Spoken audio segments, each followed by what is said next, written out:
Hello friends, எல்லாருக்கும் வணக்கம். இன்றைக்கி நாம் ரொம்பவே சூப்பரான சுவையான சப்பாத்தி பூரி எல்லாத்துக்குமே ஏற்ற ஒரு சைடிஷ் தான் செய்ய போகிறோம்.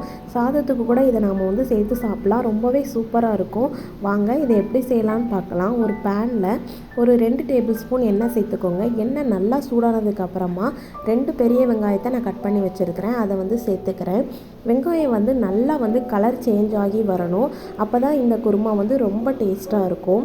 பாருங்கள், இப்போ லைட்டாக சேஞ்ச் ஆகிருக்கு. இப்போ நல்லாவே கலர் சேஞ்ச் ஆகி வந்துருச்சு. இப்போ இதில் 2 பெரிய தக்காளியை கட் பண்ணியிருக்கேன். அதையும் சேர்த்துக்கிறேன். இப்போ தக்காளி கொஞ்சமாக வதங்கணும்.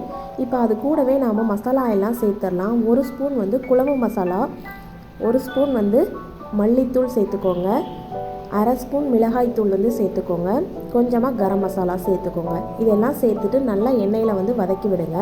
இப்போ இதை ஆறட்டும். ஆறினதுக்கப்புறம் மிக்ஸி ஜாரில் சேர்த்துட்டு அது கூடவே ஒரு கைப்பிடி அளவு தேங்காய் சேர்த்து அதை அரைச்சி எடுத்து வச்சுக்கலாம்.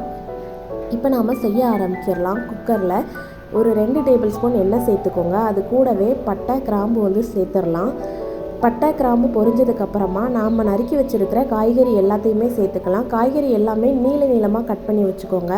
நான் இன்றைக்கி கேரட், உருளைக்கிழங்கு, காலிஃப்ளவர், பீன்ஸ் இந்த 4 சேர்த்துருக்குறேன். இப்போ இதை நாம் கொஞ்ச நேரம் மூடி வச்சிடலாம். இப்போ நாம் ஓப்பன் பண்ணி பார்த்துடலாம். இப்போ இதை லைட்டாக நம்ம கலந்து விடலாம். இப்போ நாம் அரைச்சி வச்சுருக்கிற அந்த மசாலா பொருளை இதில் சேர்த்துடலாம். சேர்த்துட்டு கூடவே கொஞ்சமாக தண்ணியும் சேர்த்துடலாம். இதை நல்லா மிக்ஸ் பண்ணி விட்டுக்கோங்க. நான் இஞ்சி பூண்டை சேர்க்குறதுக்கு மறந்துட்டேன். நீங்கள் எண்ணெயிலே இஞ்சி பூண்டையும் சேர்த்துருங்க. நான் அதனால் இப்போது சேர்த்துக்கிறேன். எண்ணெயிலே சேர்த்துட்டிங்கன்னா இன்னுமே டேஸ்ட்டாக இருக்கும். இப்போ இதையும் நல்லா கலந்து விட்டுறலாம். இப்போ நாம் குருமாக்கு தேவையான உப்பு சேர்த்துடலாம். உப்பு சேர்த்துட்டு நல்லா கலந்து விடுங்க. இப்போ உங்களுக்கு குருமாக்கு எந்த அளவுக்கு தண்ணி தேவையோ அதுக்களவுக்கு இன்னும் கொஞ்சம் தண்ணி சேர்த்துக்கோங்க.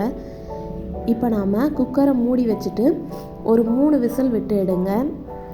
கேஸ் ஃபுல்லாக போனதுக்கப்புறம் ஓப்பன் பண்ணி பாருங்கள். நம்மளோட சுவையான மிக்ஸ்டு வெஜிடபிள் குருமா சூப்பராக ரெடி ஆகிடும்.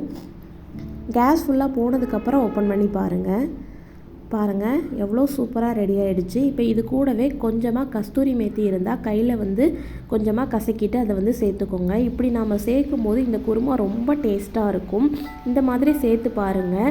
எப்போவுமே நீங்கள் அடிக்கடி செய்வீங்க. ஏன்னா இது சேர்த்த உடனே அவ்வளோ ஒரு டேஸ்ட் நமக்கு கிடைக்கும்.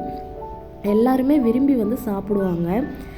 இப்போ இதை ஒரு பாத்திரத்தில் மாற்றிடலாம். இது கூடவே கொஞ்சமாக மல்லியில் சேர்த்துருங்க. அவ்வளோதான், நம்மளோட சுவையான மிக்ஸ்டு வெஜிடபிள் குருமா ரெடி ஆகிடுச்சு. சப்பாத்தி பூரி எல்லாத்துக்குமே ஏற்ற ஒரு சூப்பரான சைடிஷ் தான். நீங்களும் செஞ்சு பாருங்கள். எப்படி இருக்குன்னு கீழே கமெண்டில் சொல்லுங்கள்.